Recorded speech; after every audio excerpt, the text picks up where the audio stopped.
Hi guys, welcome back to my channel. Today I'm back with another video, and today I'm going to be talking about all about Shadowhunters. And I don't know about you if I've already noticed it already, but I'm a huge Shadowhunters fan. I love the books.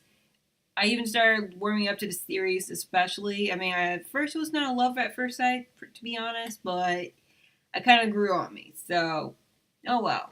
But anyway, today I'm going to give you like a few guide for those that haven't read any of the books and just want to know, should I read it or should I start or what I do? And even for those that don't plan on reading it but just want to know some of the basics, so that way if you encounter somebody who's into these books, at least you know some things about it.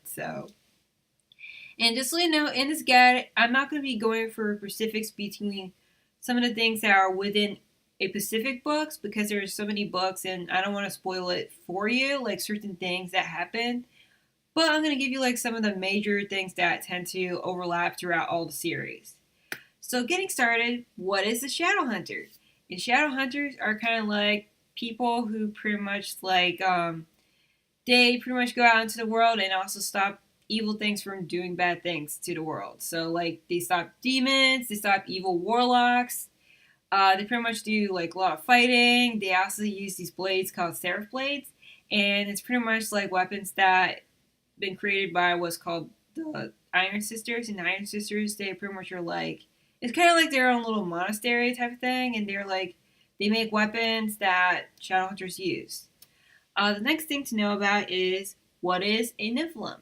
A Nephilim is kind of like somebody who's like part angel and part person in some way, and they have like also like their own special abilities as well. And that's pretty much like what makes a Shadowhunter also. What is a mundane, which is something that you might see, which is pretty much a regular person. It's just a human, nothing special. They're pretty much part of the normal world that we know of, and I'm a mundane, you're a mundane, everybody.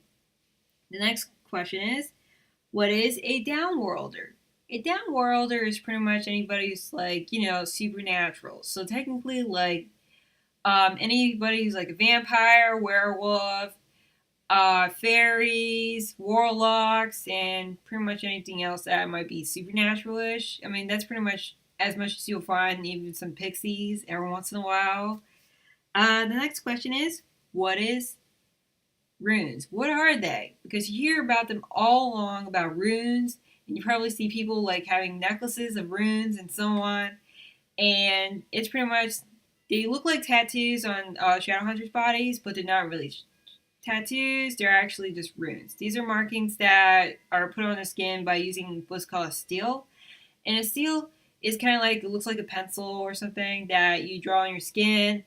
And they actually they go through a lot of training to do that too, because they actually do it very well. And these markings actually give them enhanced abilities to do, like to help them do things like extra sight. They can see in the dark now. They also can have super speed. They can walk around in a way that makes them like a cat somehow, like because you can't hear them.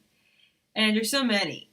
The next thing to know about, what is a silent brother, because that's part of like recurring characters that are, they play a big huge part in the books. They're kind of like immortal human male characters. They used to be Shadowhunters, but then they became immortal and then they joined. It's kind of like a monastery somehow, and they're like very sacred brothers that they pretty much have like their own abilities. They also don't talk because their mouths are taped shut, and they pretty much do things and live in the silent city. Probably that's like a bad explanation. But they do live in a silent city, and silent city is kind of like underground. It's like an underground crypt that where they put all the dead people there. They also do like, it's like also a jail, and also they do some ceremonies down there. And also silent brothers are also like medics too. They actually help heal Shadowhunters that are like are severely wounded that even their own steels won't work. Next thing to know about, what is a steel? Like I already mentioned, that's like a pencil thing that helps you draw runes on your body. The next thing to know about is what is Idris? Idris is pretty much like the place that is known. It's like where all the chapters come from. They're like, it's like that main country, and the main capital is Alicante. And it's like a very beautiful place. It's like a different realm. And it's very fantastical and very like, they even got like these iron towers that are like that pierce the sky, and they keep out all the bad things from coming. And it's pretty much exclusively for Shadowhunters, so nobody else can show up. And also, you need a portal to get there because it's kind of like, you know, like a hidden place.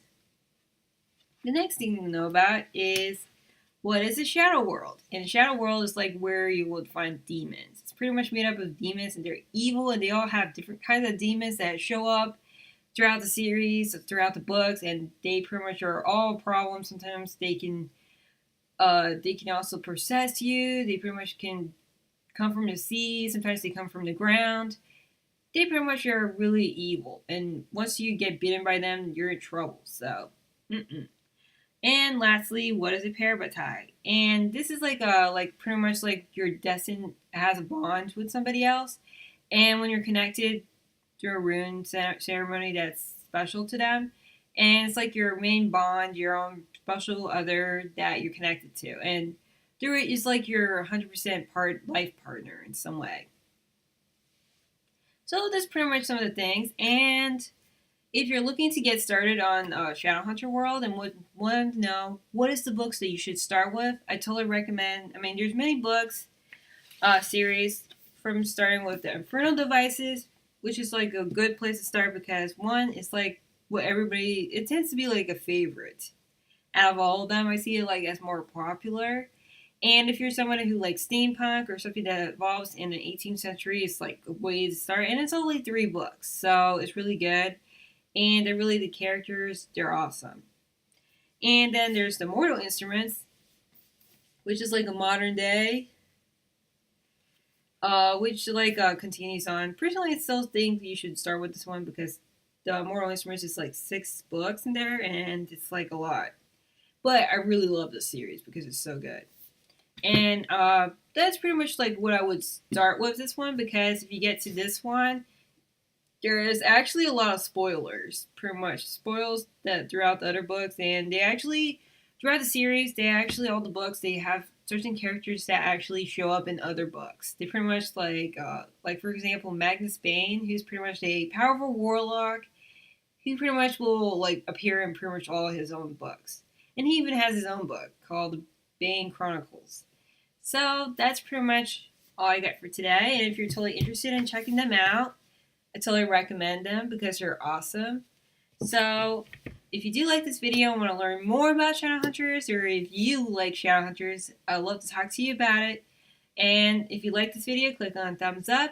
And if you want to see more of this channel and see more book reviews, book recommendations, and pretty much anything bookish, do subscribe because I'd love to have you around. So until next time, keep on reading.